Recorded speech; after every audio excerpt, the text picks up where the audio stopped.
Brothers and sisters, welcome to the Not So Super Bash Bros E3 coverage for 2017. Yes, we are back with our second press conference to take a look at, and it is Microsoft. And as always, I am your host, Nick Davis, and joined as ever. It's been a long day. Freudian slip there, Nick, thinking about your girlfriend. Joined as ever by... I don't even have a nickname right now. Hans Davis. By a monster, Hans Davis. By 42 games. The ultra to my HD. Mr. 4K, Hans Davis. Yes, Microsoft, who probably had the most writing on their E3 presentation, with Project Scorpio looming over them after their big reveal last year of Project Scorpio. This was the year they were going to come out, reveal everything about it, and say, here's the date, fucking, here's what it does. And yeah, they did precisely that. So, right off the bat, this was slightly longer than EA's. And fucking more jam-packed. Yeah, like, somehow it went at less of a breakneck speed, but still they crammed it literally to the brim. Literally to the brim. The head of Xbox, Phil Spencer.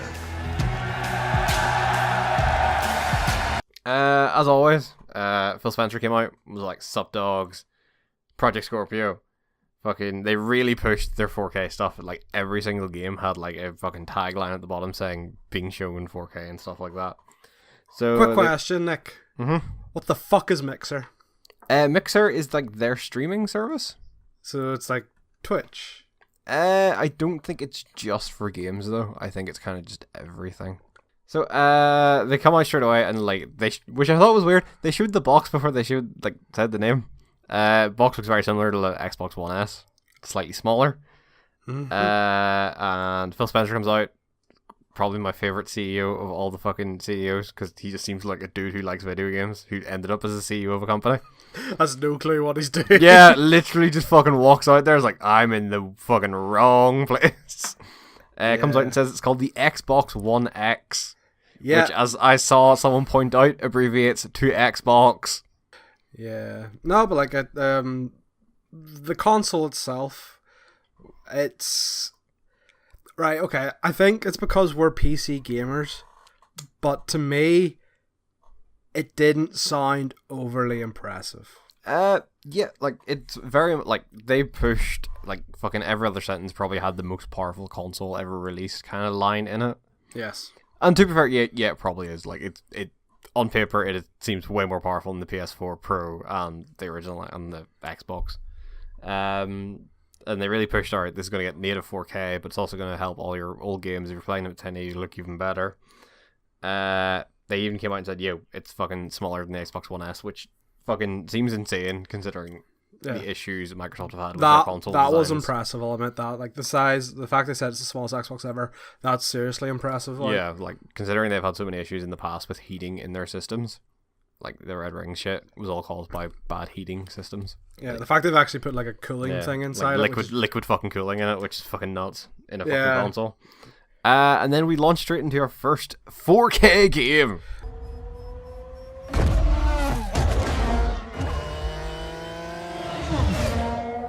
So we launch into the running theme of new consoles. Let's show a car game, because they look great. Forza Every Motorsport 7. Fucking launch title lineup has a fucking racing game in it. But it's because racing games are very easy to make look really fucking good, and they still kind of always do look really impressive. Like, they have plateaued those since the 360. I think. Oh, like, I think they've, like, even I think they've plateaued since early this generation. I think they've, but it is like very much their. It's very much what I thought was the detail going into this generation, where a lot of the big things were very minor features. Mm-hmm. Like, very minor details are what makes these new racing games look really fucking good. So, fucking best thing about this trailer? Yeah. Fucking trucks. Trucks? Those fucking assholes were just driving truck beds. I was like, fuck yeah. I want to race a fucking truck.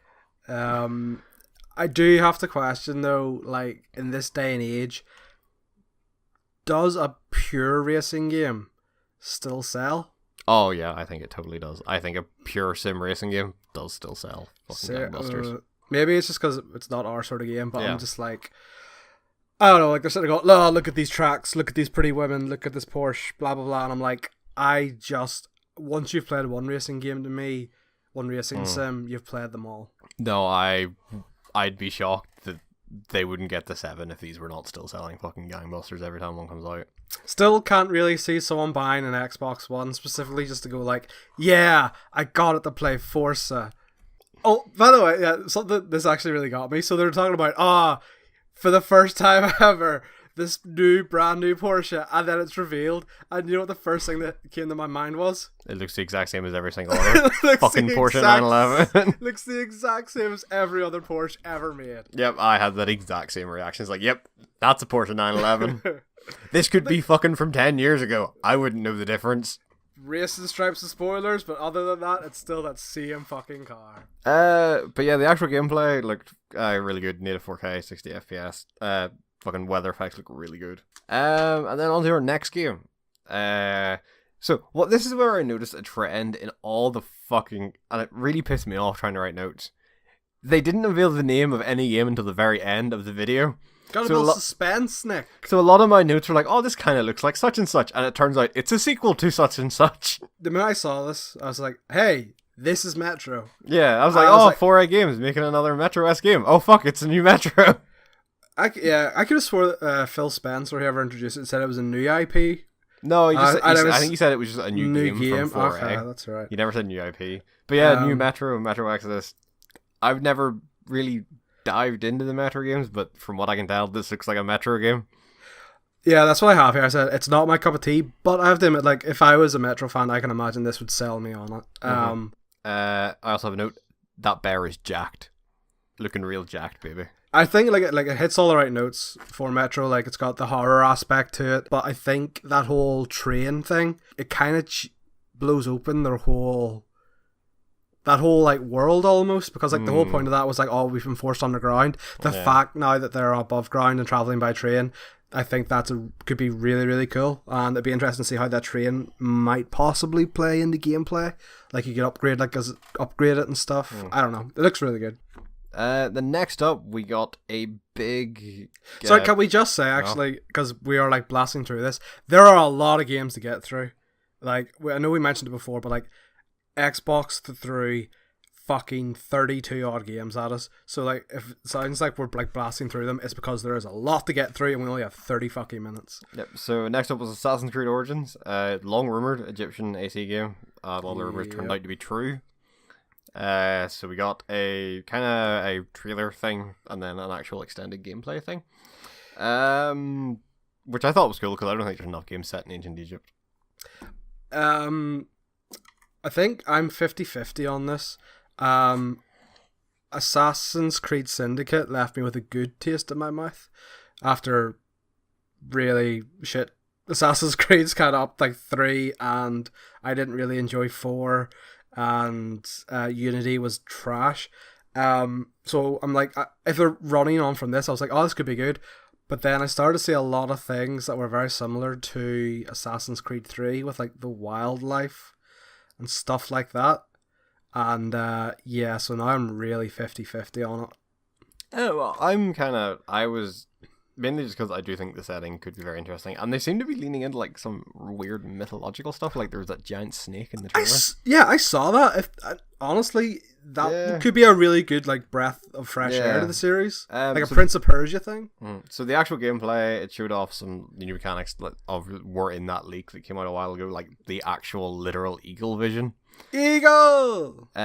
Which seems very similar to like the drone in Watch Dogs and the drone that's in Ghost Recon Wildlands as well, where you kind of fly it up and mark people. There's a weird... I know it's probably not just from Breath of the Wild, but when he jumped up jumped down from the tree and pulled out his bow, he totally went Breath of the Wild slow-mo. So, I saw that, yeah. There's a lot of familiar mechanics within that, like the chain kill stuff, like the kind of combat maybe looked a little bit different. It didn't seem as much, I'm going to sit here and wait for people to attack me and then just parry them. It almost seemed like Bloodborne-esque, where it's a lot more about like sidestepping and then finding openings.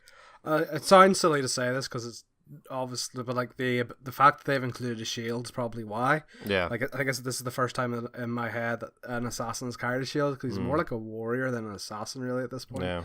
But yeah, all in all, I actually thought like it was enough to get me excited, and I wouldn't be shocked if we saw more tomorrow at Ubisoft's. Yeah. Can I just say at this point, the voiceover guy saying world premiere and really started to get fucking annoying. Exclusive. World premiere. World premiere. Exclusive. So I'm going to start like blowing through some of these because this is kind of where we did get to like this is just a bunch of trailers in a row. First up, we get PlayerUnknown's Battlegrounds. I think that's a super smart deal. That's really popular right now, and I can see that sticking around for a while. We get Deep Rock Galactic from the Goat Sim devs, which kind of looks like a mix of Minecraft and Helldivers. We get State of Decay 2, which looks super similar to the first one. We get the Darwin... Sorry, wait. Oh. So State of Decay 2, yes, I agree with you, but I actually thought that was a really nice trailer. Yes. Really well done. Like the fact that the narrator changes after the first one dies. Really clever. Go. We get the Darwin Project. Art style looks super familiar, kind of Borderlands Battleborn-esque. I hear you like that Overwatch. Here's more Overwatch. Yo, I hear that UI looks fucking trash. Weird having this and PlayerUnknown's Battleground, as it seems like they filled the same niche. We get some Minecraft bollocks. We get fucking Dragon Ball Z fucking whatever. Oh god. Fighter Z! Oh! Yes! It looks exactly like the anime. Exactly like the anime. My note is, holy fuck, yes, this is the perfect art style. Guilty Gear / BlazBlue devs. Fuck yes, Dragon Ball Fighters with a Z. God, that's great. Black Desert Online looks like Dragon's Dogma. Probably doesn't play like it, but looks like it. Last Night, Odd Tales. I think that's the Oddworld developers. I may be wrong about that. I'm actually kind of really digging that. Yeah, it had a really cool art style. I thought it almost looked Gunpoint-esque. I thought it was a mix between like how the models were sprite-like, but then the backgrounds almost seem like painted. Voxels. Serious Blade Runner vibe from it. Yeah. Next up, we had Code Vein from Project Vein. Looks Dark Souls-esque. Angsty anime teenagers. Yep. And then we get another big gameplay demo of Sea of Thieves, Rare's co-op pirate game.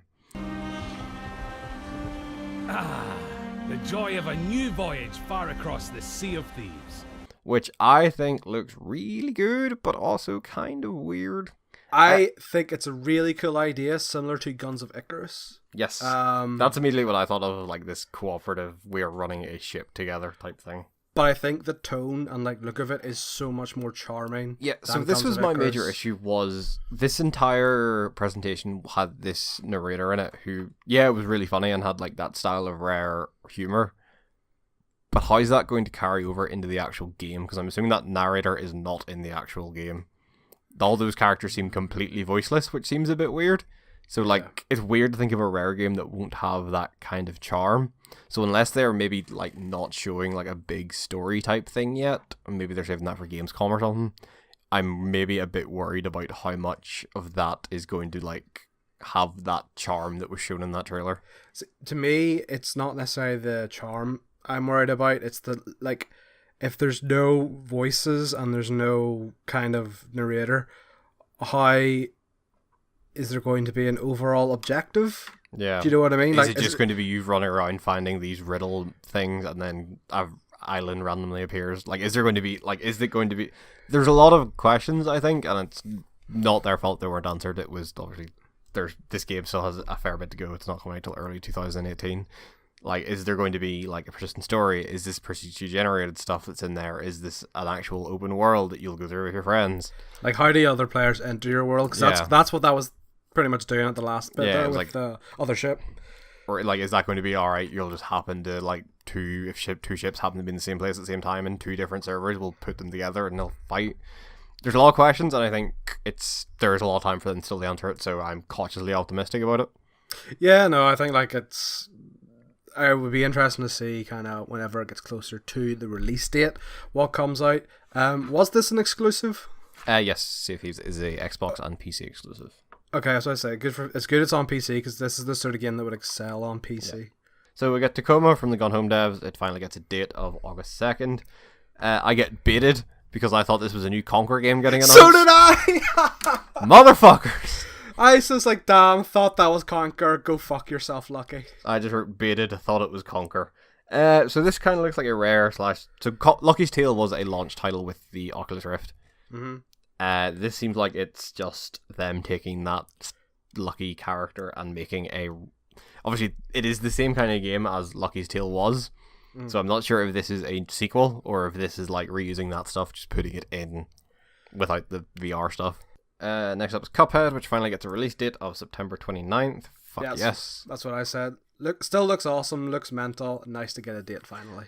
Then we get Crackdown 3 with a Terry Crews trailer, which... Terry! Yeah. Fucking Crews! Yes! So, I will say it here.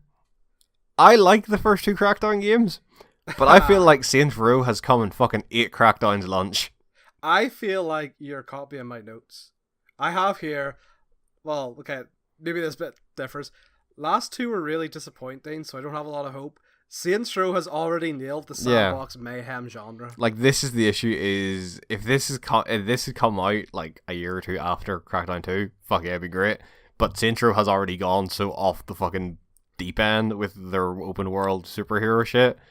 I don't see how, unless Crackdown really nails like the city destruction stuff, which wasn't shown off at all in this trailer. And I remember someone saying it was only in the multiplayer.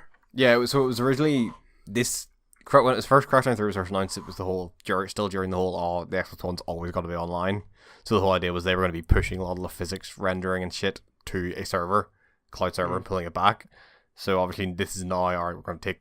So they didn't bring it up, but I may be thinking, alright, now they have Scorpio, is this now where they say, alright, we've got all this physics stuff on the console itself. But they never brought up that destruction stuff. So if they don't have that, this just kind of seems like a fucking Saints Row. Like a shitty Saints Row. Essentially it's Saints Row without the humor, which is pretty much what made Saints Row stand out and be awesome. Gets a date of November 7th. Then we get our indie montage. I didn't really think there was anything of note in there, apart from maybe Fable Hearthstone. Ashen, which kind of looks like a co-op hack and slash game. I actually really liked it. I like the art style. Yeah, the art style looked really nice. I love the look, and I love like that melancholic tone. Yeah. And you know it's a co-op game, so I'm on board. We get Life is Strange Before the Storm, which is a Life is Strange prequel not developed by Don't Nod. I don't give a fuck. I'm not sure how a Life is Strange game works without the time powers. It's just a angsty, moody teenage. Yeah, flick, it's just the time made the decisions feel a lot more meaningful, and if you don't have that, I feel like they need to put a lot more effort into making you invested in stuff. We get Middle-earth Shadow of War.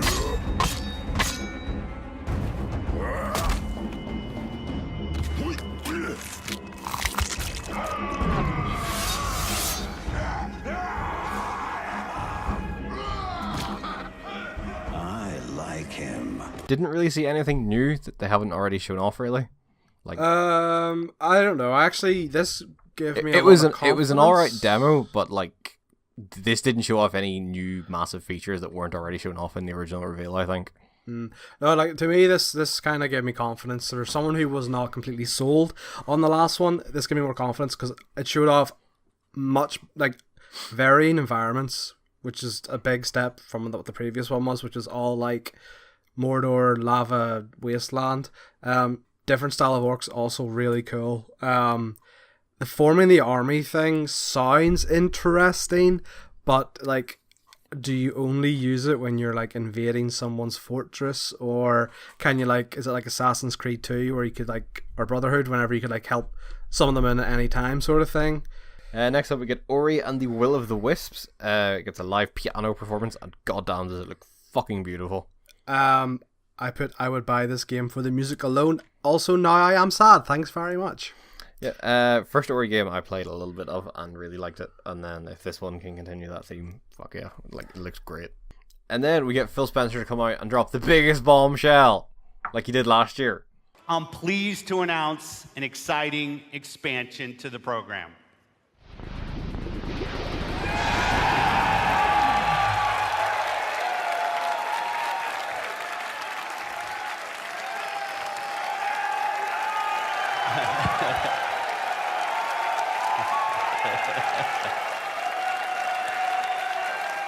Our team of engineers are working hard to bring us some of your favorite original Xbox game to today's Xbox One library.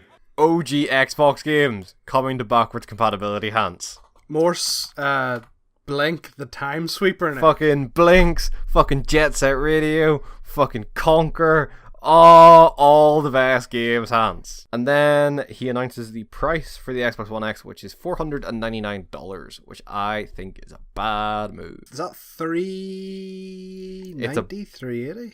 It's about, I imagine here it'll probably be about $370 to $400. This is what the original Xbox One launched at, and they got slated for it. And the PS4 Pro is already cheaper than that. I always find it difficult whenever game companies announce the price of a new console, because really until you get your hands on it, you don't really know if it's worth the money, sort of thing, you know? Well, I mentioned it in my wrap up, but I'll say a bit here. PS4 Pro is, I think, here currently like $320 to $350. If the One X comes out here at $400, no one is going to buy it. Like, your general consumer is not going to look into, oh, it's got fucking liquid cooling, it's got fucking God knows how many teraflops of shit in it, it's got 12 gigs of RAM. They're not going to care.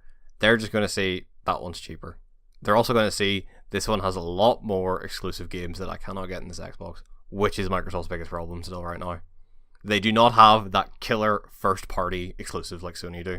Every single year, Sony has something like God of War, something like The Last of Us, something that is only coming out on PlayStation. Microsoft does not have that. Even if it is just coming out on Xbox and PC, which is kind of their thing now, something like Sea of Thieves, something like Forza is not doing that. Even stuff like Halo is not doing that right now for them. Like, they need something better to launch this system with. So yeah, they got Anthem. Yes, by itself. I did know, like, if they had come out and said at the end of Anthem, Xbox and PC exclusive, fuck yes, there you go, nailed it. Yeah, but they didn't. So yes, Anthem was the next thing up. First thing I have written down is Attack on Titanfall. Nick, no, hold on. You're skipping the biggest part here. Am I? The guy from the EA conference, he came out with one microphone. He got it sorted. Good lad. Yes, I have Attack on Titanfall as Anthem subtitle. Also, why did they do the fucking goddamn Ubisoft fucking comms shit where people are goddamn roleplay?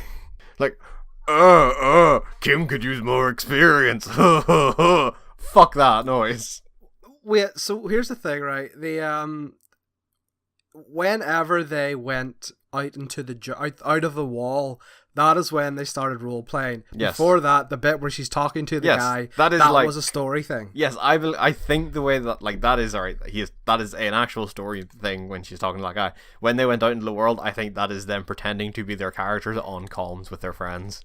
Right. Okay, because that answers one of my questions, which was, are the squad mates AI or players? Yes, because I think they were doing the whole Ubisoft thing that they were doing with Wildlands and Division for a while there, where like the people are pretending to be their characters, and you know what, it's fucking stupid. No one talks like that.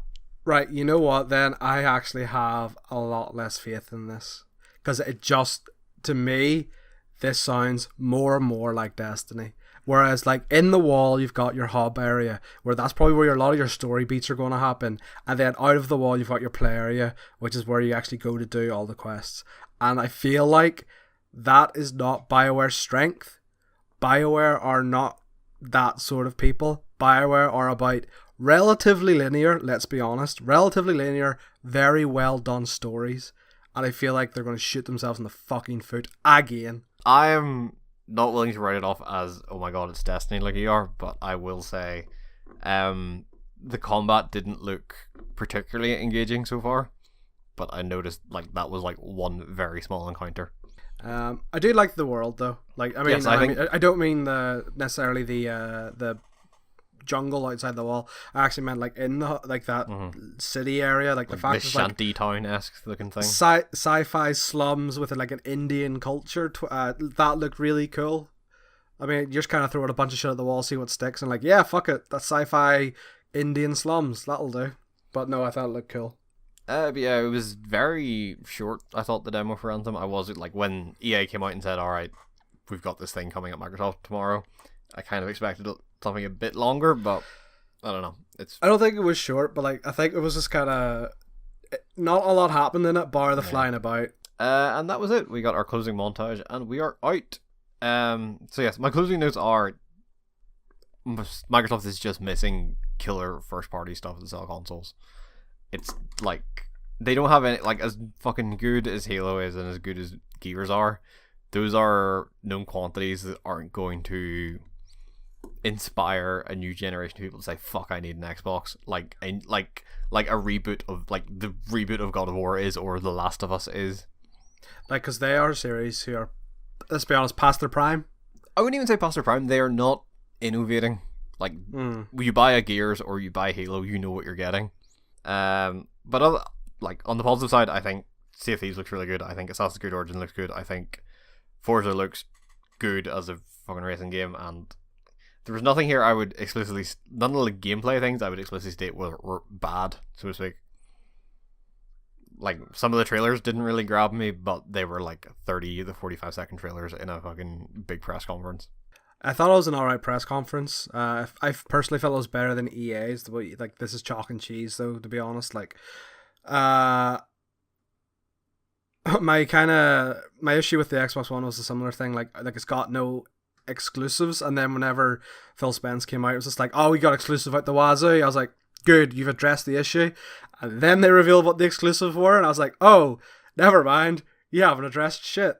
Now, saying that, the amount of games they showed was very impressive, and like, it does kind of be like, maybe they're trying to go for quantity over quality. Yeah. I felt like announcing the old school Xbox stuff coming out, great move, really smart.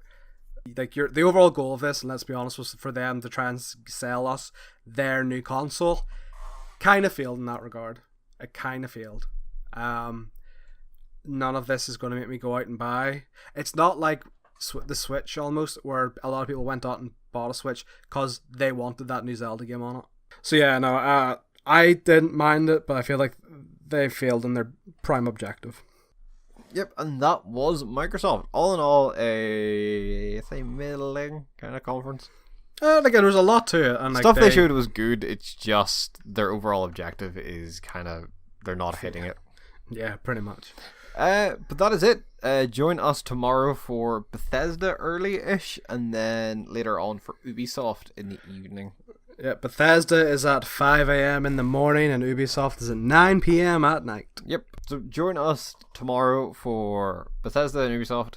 For now, it is a goodbye from Hans. See ya. And it's goodbye from me. E3 on.